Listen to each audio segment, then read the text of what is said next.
Саламатсыздар ма? Каналыма қош келдіңіздер. Сіздермен бірге Серікгүл Медетбайқызы. Бүгін сіздерге осындай шопер сумканың тігілу әдісін көрсеткім келіп отыр. Бізге бұл жерде глянцевый велюрден алып тігеміз. Мына жерде үлгісін сызып мен алдын ала дайындап алдым. Бұл жерде ені 40 болады. Ұзындығын бір жағын 38, екінші жағын 38 қылып аласыздар ұзындығын. Ортасы ұзындығы 12 болып келеді. Екі боковойының қиындығы 6 болып келеді. Мен жоғарыда барлығын көрсетіп кетемін. Осындай қиып алғаннан кейін екі бүктеп аласыздар. Екі бүктеп, екі шетін қана бөлек тігесіздер. Бұл жерде түгінің қалай жатса да ешқандай несі жоқ. Бір жақ беті төмен қарап жатса, бір жақ беті жоғары қарап жатады. Сыртына қалта салам дейтін кісілер болса, осындай 5 бір шығып, 4 бір шығып, қалтаға қиынды қиып аласыздар. Енді өте сумканың жалпақтығымен қимаяқ, өлшемін кішкентайлап алуларыңызға болады. Сосын мына жерде самоклеющий суретмен жасатып ағамын, негізі сумкаларға сондай тігемін. Сондай пайдалануларыңызға болады. Оның өтектеуі несілі өте оңай. Кәдімгі қағаздың үстіне қойып, ыстық өтекпен бассаңыз, жабысып қалады.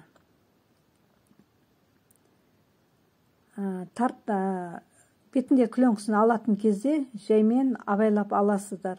Өйткені сурет клеймен бірге, клеенкамен бірге ажырап кетуі мүмкін. Сол кезде суретіңіздің білдіріп алуларыңыз мүмкін. Жаймен қана аласыздар, өйсіп. Бұл бірден жабысып қалады. Сосын бұл наклейка жусада кетпейді. Көп уақытқа жарай береді. Сосын дублерин аласыздар. Дублеринді қалай матаға влажный өтекпен, кәдімгі бумен өтектеп аласыздар. Дублерин астарына мата аласыздар. Астарына енді әрқайсыңыз өзіңіз білесіздер қандай мата екен. Мен енді көп жерде бамбук пайдаланам, өйткені менде бамбук жетеді десем де болады. Қиындылары енді құрақтан қалған маталар. Көбіне мен арнайы мата бұндай нелерге сатып алмаймын. Не бар, қолымда не бар, сомен тігуге тырысамын. Сіздер де солай жасауларыңызға болады. Қалтасында астарына жандай дублеринді жапсырасыздар. Оған да астарына жаңағы бамбук матаны онда қосып тігесіздер. Сосын осындай ені менде 8 сантиметр қып алдым. Ұзындығын 50 сантиметр, 40 сантиметр өздеріңіз сумканың ұстаған кезде тұтқаның ұзындығы қандай болғанын қаласаңыздар, дәл сондай қиып алуларыңызға болады. Оған да дублерин жапсырасыздар. Енді қалтаны арнайы үстіп тігіп аласыздар. Теріс қаратып тігіп аласыздар. Астарымен қалтаны іш жағын бірден тігіп аласыздар. Бір жақ шетін кішкентай ашып қаласыздар, айналдырып алу үшін. Өйткені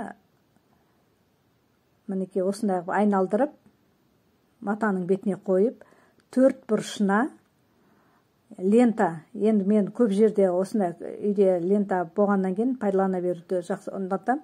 Лента тігіп қоясыздар. Бірақ жоғарғы жағын ашық қалдырасыздар. Енді қалта болғаннан кейін. Енді осы матаны екі шетін тігіп аласыздар. Дублеринмен, глянцевый велюрмен өтектеп дублерин жапсырылған матаның екі шетін видеодағыдай қарап отырып, видеодағыдай тігіп аласыздар. Шеттерін міндетті түрде бекітіп отырасыздар. Артылған жіпті қиып аласыздар. Бұл енді глянцевый болғаннан кейін тігілу өте қиын, сондықтан обязательно дублерин жапсырып алғандарыңыз абзал. Енді екі бұрышын видеодағыдай қала көрсеткендей қылып екі бұрышын тігіп аласыздар. Бұл жерде де бекітіп отырасыздар, алдыға, артқа екі жағын бекітіп отырасыздар.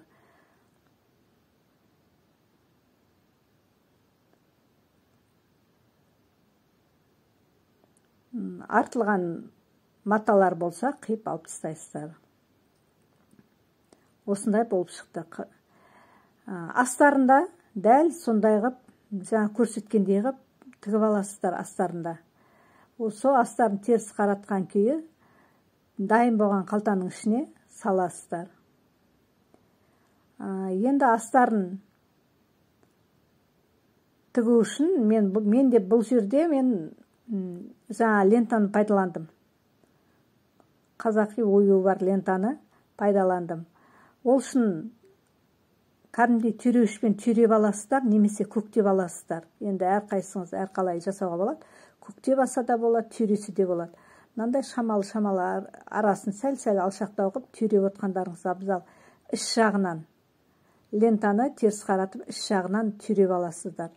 Өйткені іш жағынан қарай тігіп, теріс қарай іш жағынан тігіп, сыртына айналдырып қойған шамалы нелеу тігісі білінбей кетеді сол кезде. Ішіне қаратып, видеодағыдай тігіп аласыздар. Айналдырып тігіп өтесіздер.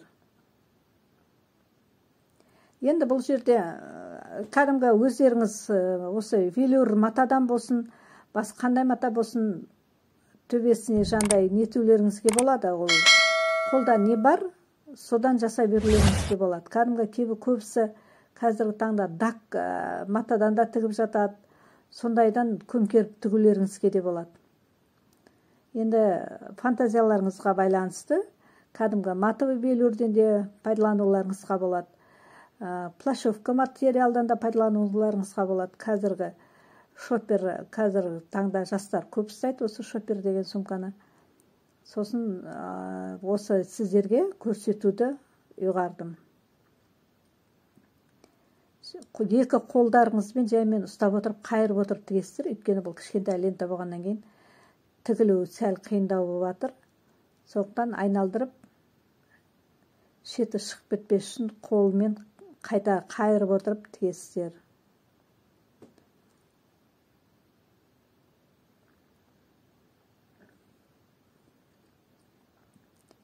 Осындай дорба болды. Дорба дейміз, шоппер дейміз, әйтеуір.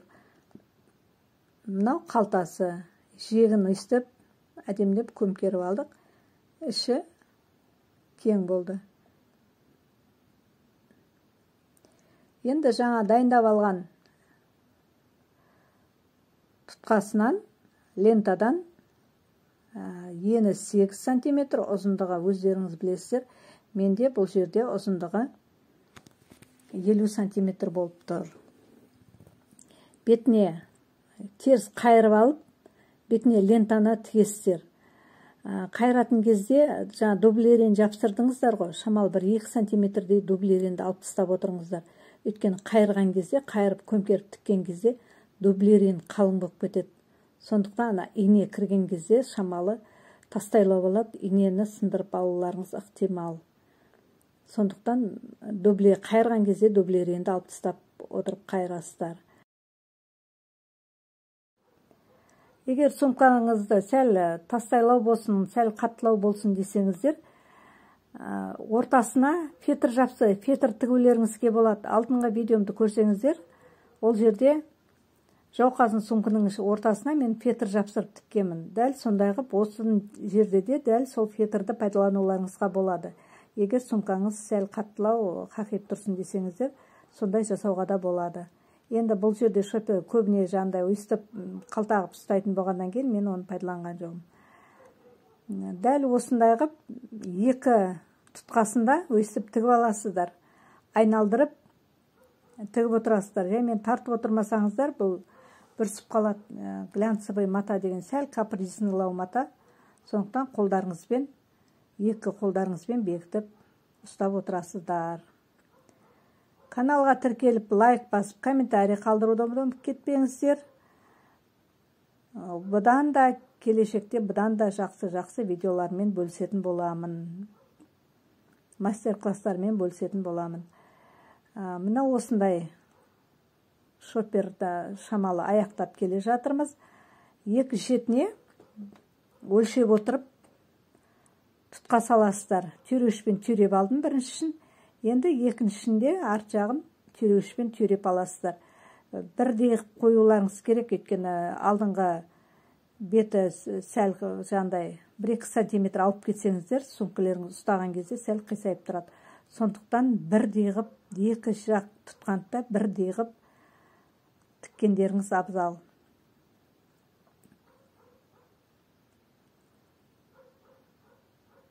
Менде бұл жерде матаның екі түсі екі түрлі, бет жағы сәл қою көк болған, менде астары көріп отырсаңыздар сәл жандай не цветке келеді, ашық көк цветке, жапырақ түске келеді шамалы.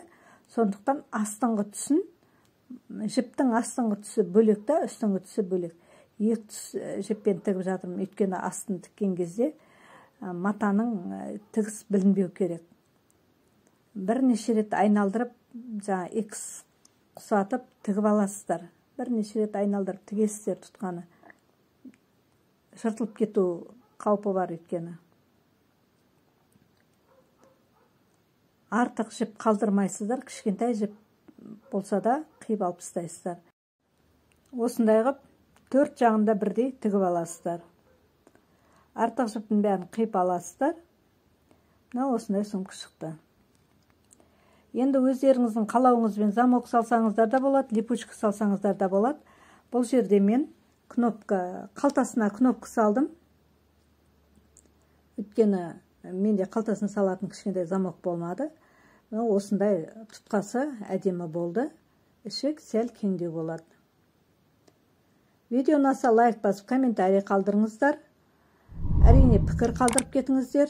Сіздермен бірге болған Серікгүл Медетбайқызы. Келесі мастер-классқа дейін қош сау болыңыздар. Келесіде қандай сөмкенің тігілу әдісін қалайсыздар, пікір қалдырып кетіңіздер.